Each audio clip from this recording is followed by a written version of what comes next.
One Sabbath, when he went to eat at the house of one of the leading Pharisees, they were watching him closely. There in front of him was a man whose body was swollen with fluid. In response, Jesus asked the law experts and the Pharisees, "Is it lawful to heal on the Sabbath or not?"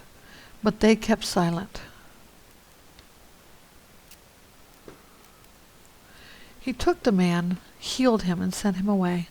And to them he said, "Which of you whose son or ox falls into a well will not immediately pull him out on the Sabbath day?" To this they could find no answer. He told a parable to those who were invited when he noticed how they would choose the best places for themselves. When you are invited by someone to a wedding banquet, don't recline at the best place, because a more distinguished person than you may have been invited by your host.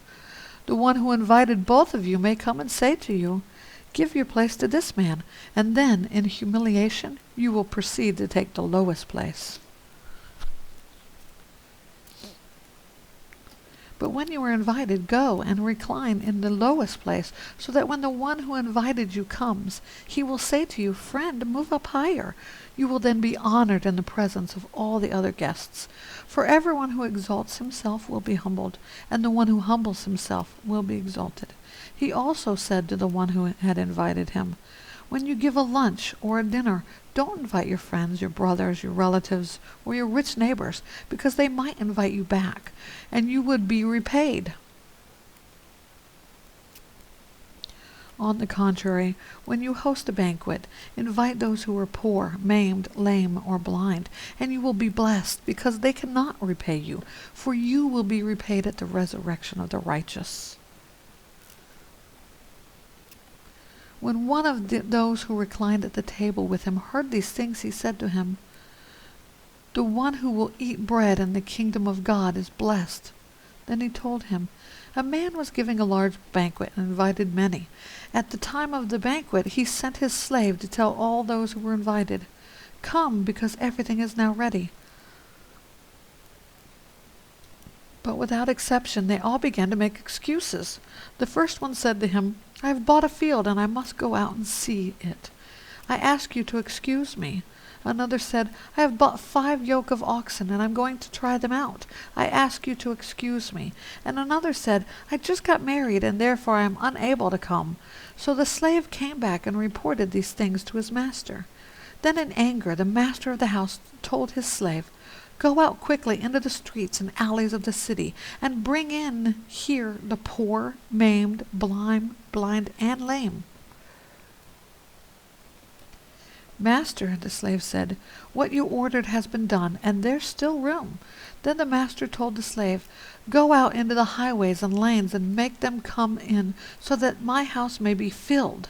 For I tell you, not one of those men who were invited will enjoy my banquet.'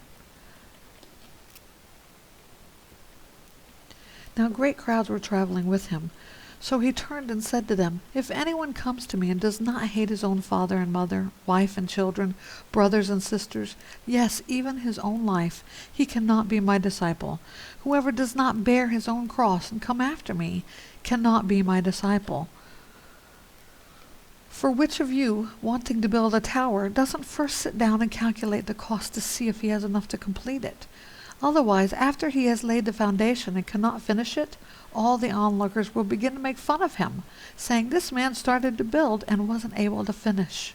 Or what king going to war against another king will not first sit down and decide if he is able with 10,000 to oppose the one who comes against him with 20,000?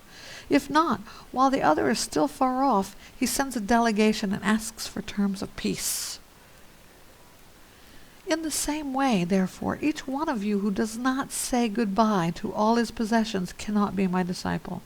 Now salt is good, but if salt should lose its taste, how will it be made salty? It isn't fit for the soil or for the manure pile. They throw it out. Anyone who has ears to hear should listen.